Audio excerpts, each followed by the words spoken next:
ชาวบ้านเขมรสุดทนค่ะนอนมองซากบ้านตัวเองกลายเป็นซากสังกะสีหลังเจอพายุซัดถล่มหนักแต่รัฐไม่สนใจสถานการณ์ฝนตกน้ำท่วมในกัมพูชาตอนนี้ยังคงน่าจับตาเป็นอย่างมากนะคะเพราะน้ำท่วมครั้งใหญ่กำลังซัดทั่วหลายจังหวัดของกัมพูชาจากฝนตกหนักอย่างต่อเนื่องบ้านเรือนถนนโรงงานและตลาดจมอยู่ใต้น้ำอย่างที่ไม่เคยเกิดขึ้นมาก่อนในรอบหลายปีค่ะถือเป็นน้ำท่วมครั้งใหญ่กลางกรุงพนมเปญเพราะช่วงต้นเดือนตุลาคมที่ผ่านมานี้นะคะกัมพูชากำลังเผชิญน้ำท่วมครั้งใหญ่ที่สุดในรอบหลายปีฝนตกหนักต่อเนื่องทำให้กว่า9จังหวัดจมอยู่ใต้น้ำบ้านเรือนหลายหมื่นหลังคาเนี่ยเสียหายค่ะและก็มีประชาชนกว่า 30,000 ครอบครัวค่ะได้รับผลกระทบอย่างหนัก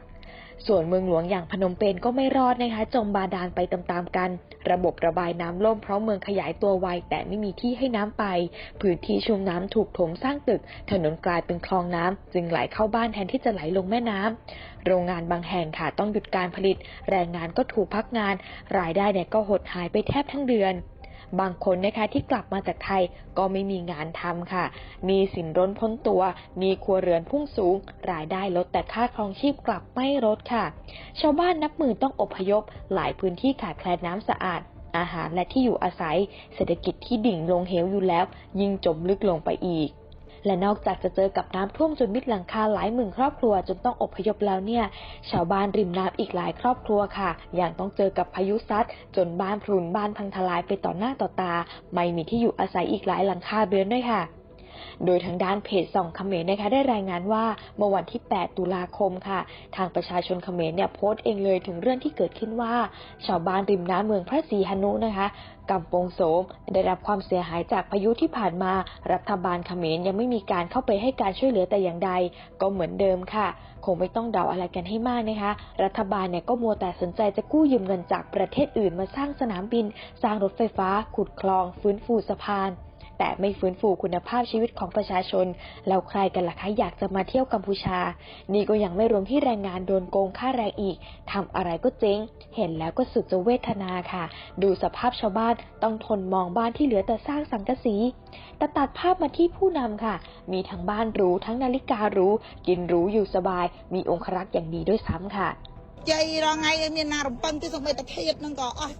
สมาโตช่างติดขันขนมเทศนั่งติดปังข้างกอดนี่ก็ละเล่นได้ในเตียงในคราวลือแกยังทัดกูโจคะแนนไหมนอนบ้านนี่ยังไปนี่ปูนี่โจคะแนนโอ้โจคะแนนต่างตั้มตะปะเล็กใหญ่คะแนนจันดอกก็ไอ้กล้องมาปลอมเตียยังเทตียังมีอะไรจ้าบางทีบางปอนมีสถิติราคามีระดับที่บางปอนนี่จำต้มบางปอนช่วยมันติดเนี่ยเนี่ยกอดนี่ครูซากอดใบบุญปรามผมครูซาในคราวนี้กูคลั่งมองกัดมาใต้เนี่ยบุญครูซาละมูโจคะแนนมันเนี่ยนี่บุญครูซาละมูโจคะแนนให้กอดข้างนอกก็เลยเล่นเด็ดหนูให้ตะเมียนรำปังไอเด็ดบ่รอไงนี่ยังรอสั่งคารมก็จะชนะเหมือนจังกรบพ้องนางไงโดยแต่ไปเตียสบายปรับสบัดจะตีให้แต่บานลอยอย่างน้ำมาซอยสรองไว้เนี่ยนี่ให้อติพลกรธรรมจิตจากุยการไปยกไงตีมเปิลกรมตาริยเป็นมาปปริกในซะทั่วเอาเตะบองปนไปชีบรอดเชียงดับครูซาตั้งออกโดยจิตดับบุญครูซาโรงการโคดขาดให้ในขนมนุโดยจีปมวยบมเปิลครูซาคือโรงการโคดขาดสเตอร์ตาตั้งสรองมองแบบเตะครูซาบองขังในเวเนี้ยใบบุญเตะในจิตคะแนนนั้นคือจากุยแต่บันโจคะแนนตั้งออกใหญ่เตะตัวเลยนั่นคือติกเอาให้ในซาตาพลายกราวเตะส้มไปเจจุนบองปนทางการปีไงตีปรำปีไข่ดับชนำปีปอนมาไพ่ปรำเวลียมองเชียงปรำปียบคือเมียนการในครูธรรมจิตจากุยปะแต่บองปนจีบรอดจำนวนดับบุญครูซาบรรดาโคดขาดภายในขนมนุคือมีนประมวยเปิดครูซาแต่นั่นคือโคดขาดสเตอร์ตาตั้งสรองมองให้หัดการครูธรรมจิตจากุยนี่การล้างในพรมเปรตตอลคุมกอจีเวียนสกไอพนมขาดบัตตะบองลายนี่จำกระทาจากุยนั่นคือปะตัดเตะบองปนได้กอดในหมกในเตะโดยซาตะเปรยบมีนเพลียงให้นามวยเป็นนั่นคือกระปงแต่จรูจบอลจังเตยนี่จำอดบานดังเจียเลียทาจากุยปะจำบองปนนาคลาเตนี่จำกระทาตาเนี่ยในหมกในเตะแต่เดตะเปรปรึกล่างนี่จำมาเมื่อมาดองตีนี่บันดังทามันเป็นกุยปะตะเตะบองปนยึงระบาดตะโบระบาดเชียงไอหนึ่งหมกในเตะเตะบองปนหนึ่งขนมหนึ่งกราวนักปะได้ให้ปะคนโตตีเดซาเตะปูกอดโตอยู่จังจากุยครั้งคือเวลมูลโจคเนียมองตัวเลยนั่นคือติกตีเอาให้ส่งไปแต่ดามเชิดดอกขนมตักหลังปันนาในก็บะได้ให้ว่าเตะบองใส่มาเนี่ยในมาคังส ស្ទឹងនោះមិនដឹងថាខ្យល់គួចដើមឈើមកពីណាពីណីទេអាដើមឈើនឹងក៏ធ្លាក់លើតបូលផ្ទះគាត់ហើយបើលោកពូម្នាក់ទៀតកំពុងតែអុំទូកស្មាច់ឆ្លងស្ទឹងមានណាត្រូវខ្យល់គួចប៉ាំងធ្លាក់ចូលក្នុងទឹកហើយទូកស្មាច់គាត់នឹងក៏ក្លាប់ចូលក្នុងទឹកដែរតែលោកពូដែលធ្លាក់ចូលក្នុងទឹកហ្នឹងគាត់អត់មានគ្រោះថ្នាក់អីទេគាត់ហែលឡើងផ្ទះគេតនេះខ្ញុំមកបានឃើញហេតុការណ៍ខ្យល់គួចនឹងផ្ទាល់ភ្នែកទេដោយសារតែផ្ទះនេះខ្ញុំនៅឆ្ងាយពីពួកគាត់នៅកាត់ក្រោមណោះប៉ុន្តែយើងមើលពីនោះមកគឺឃើញមានបែកផ្កាភ្លើងហើយលន់លូសលេចប្រឹ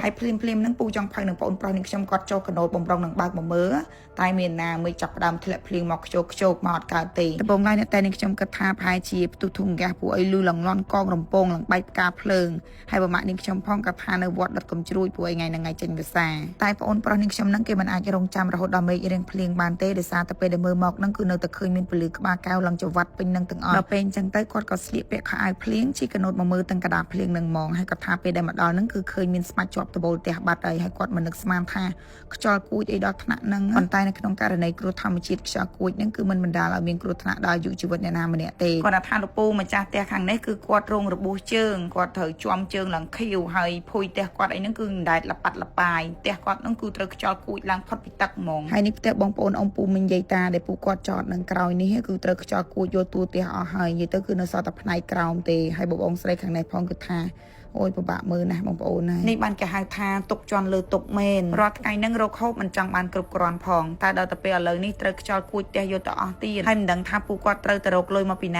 ាបានដើម្បីធ្វើផ្ទះនៅវិញទេអញ្ចឹងហើយនាងខ្ញុំមានតែសុំពឹងបងប្អូនសម្រាប់បងប្អូនដែលមានលទ្ធភាពនាងខ្ញុំសូមឲ្យបងប្អូនជួយពូគាត់ម្នាក់បន្តិចទៅតាមសទ្ធាតាមលទ្ធភាពដែលបងប្អូនមានតិចក្តីច្រើនក្តី1000 2000នៅពេលដែលបាននាងខ្ញុំនឹងយកមកជូនពូគាត់យ៉ាងហោចណាស់ក៏ជួយសម្រាប់បន្ទុកពូគាត់បានខ្លះដែរតែបើសិនជាបានច្រើនពូគាត់ក៏អាចយកទៅទិញបកគោលទិញឈើអីយកមកជួសជុលផ្ទះបានខ្លះនិយាយត្រង់ទៅនៅពេលដែលនាងខ្ញុំប្រកាសសុំជំនួយបងប្អូនម្ដងនាងខ្ញុំក៏មានអារម្មណ៍ថាល្អិះចិត្តដែរប៉ុន្តែអត់ដឹងថាត្រូវធ្វើមិនទេពួកនាងខ្ញុំអត់មានលទ្ធភាពច្រើនទេហើយពួកគាត់មើលទៅគឺពិតជាខ្វះខាតពិតជាពិបាកវេទនាមែនអញ្ចឹងហើយក៏មានតែសុំឲ្យបងប្អូនជួយម្នាក់បន្តិចទៅតាមលទ្ធភាពដែលបងប្អូនមានលើគេនិយាយថាគួរចូលគ្នាមែនអត់បាទនេះខ្ញុំ3 4ចូលគ្នាទាំងអស់អូចូលគ្នាទាំងអស់ចូលគ្នាខ្ញុំ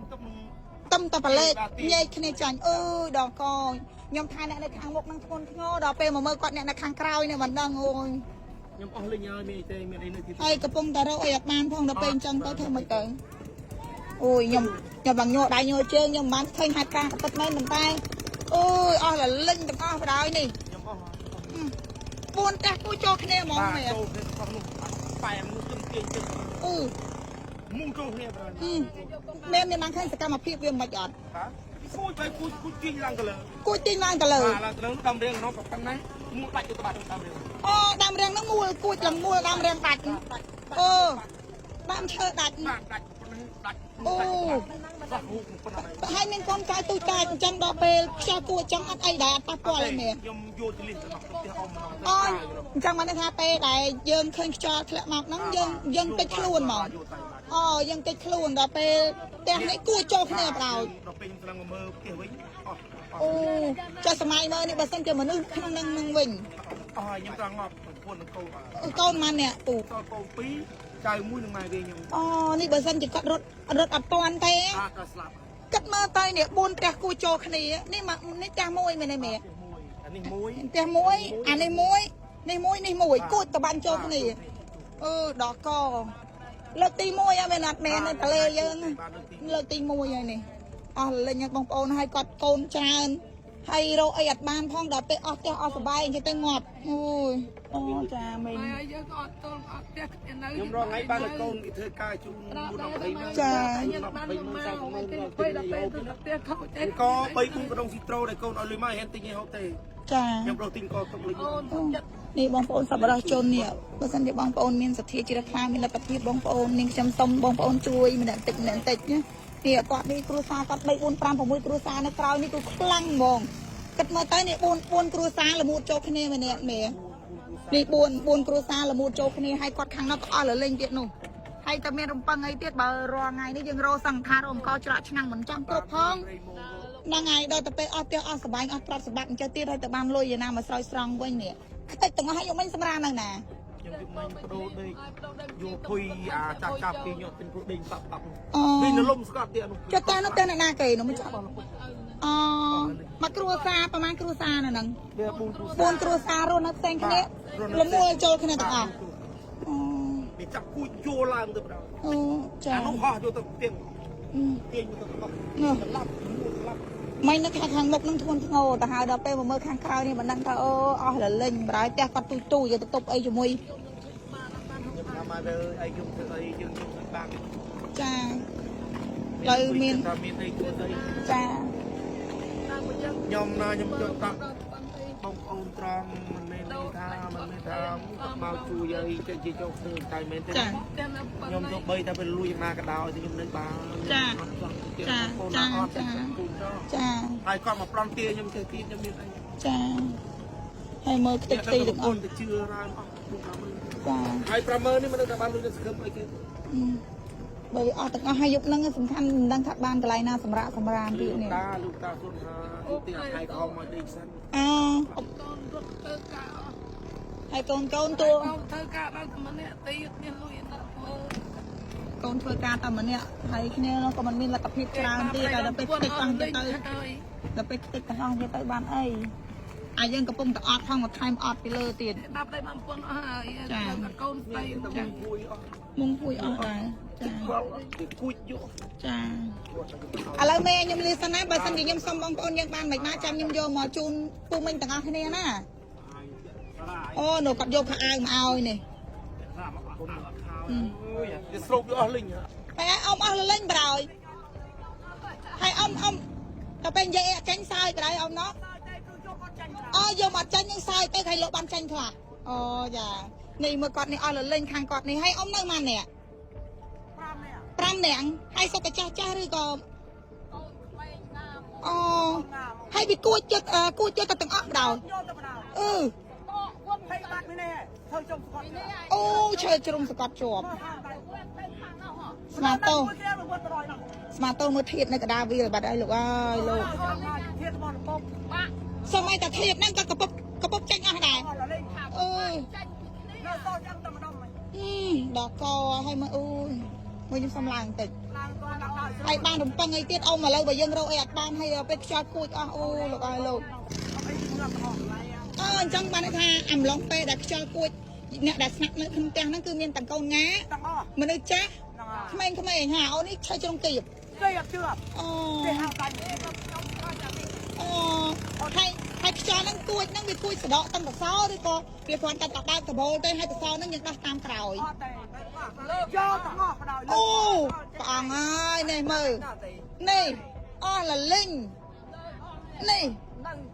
តបងឡាយខ្ញុំគិតថាវាគួចត្រឹមតែដបូលហើយដល់មកយើងដកសដកអីចឹងណាអូ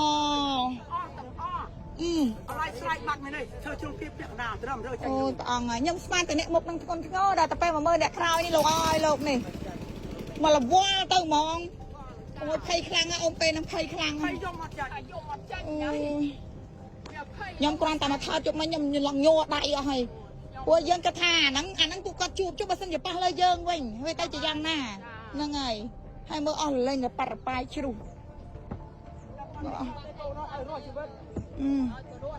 មិនមែនគួចតែដបូលទេគឺកសអីហ្នឹងតួផ្ទះតួអីហ្នឹងគឺអស់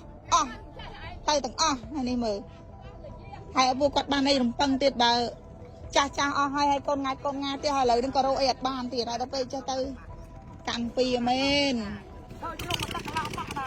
ឈើជ្រុំមកទឹកកន្លះបាក់ទៀតអូឡាជាទៅចាប់ហើយអូខ្ញុំ65ហើយដែរឃើញមានអត់ខ្លះតាជុះចន់ទិញទួយជុះប៉ុណ្ណោះចាដាច់ផ្ទះអីមានចាថាឡើងសក់ខ្មៅដល់សក់សម្រាប់ជុះទៅជុះក្នុងពេលនេះបណ្ដោយអត់មានខ្យល់សោះហើយបានទៅអញ្ចឹងខ្ញុំមិនដឹងថាសុំបងប្អូនយើងបានទេដោយសារតែខ្ញុំធ្លាប់សុំបងប្អូនកាយយើងរែងគេយកទៅចែកអ្នកភាសាក៏អញ្ចឹងទៅអត់ដឹងថាពួកគាត់មានលទ្ធភាពបានបណ្ណាបើខ្ញុំសុំបានបណ្ណាយើងក៏ចាត់ចែងទៅតាមការគួរអញ្ចឹងណាអ៊ំសំខាន់មើលធៀបណោះហោះតែប៉ាត់ប៉ាតោះចង់ម្ដងកូនក្នុងតោនៅស្រុកផ្លេឯងលើពីលួយមកតោះកងនេះបានមកយប់នេះផ្ទះគាត់នេះអស់ដបូលក្រោយដែរនេះក្រោយក៏លេខចាចានេះឯណាដបូលនេះហៅទៅណាគួយនៅគិនជាងណាហ៎អូនៅតាមរៀងនោះអស់លលេងព្រះអង្គអើយ វីដេអូមានតែប៉ុណ្ណឹងទេអរគុណបងប្អូនសម្រាប់ការចំណាយពេលទស្សនាហើយតើតើនឹងការសុំជំនួយលើកនេះនាងខ្ញុំក៏សូមការអធិស្ឋានចំពោះបងប្អូនពួកនាងខ្ញុំសូមបងប្អូនញឹកញាប់ពេកនាងខ្ញុំក៏មានអារម្មណ៍ថារៀងละเอียดចិត្តដែរប៉ុន្តែអត់ដឹងថាត្រូវធ្វើម៉េចដើម្បីជួយពួកគាត់បានអញ្ចឹងគឺមានតែសូមពឹងបងប្អូនជួយម្នាក់បន្តិចម្នាក់បន្តិចអញ្ចឹងសង្ឃឹមថាបងប្អូននឹងយោគយល់អធិស្ឋានអរគុណបងប្អូនសម្រាប់ការចំណាយពេលទស្សនាជួបគ្នាវីដេអូក្រោយទៀតបាយបាយ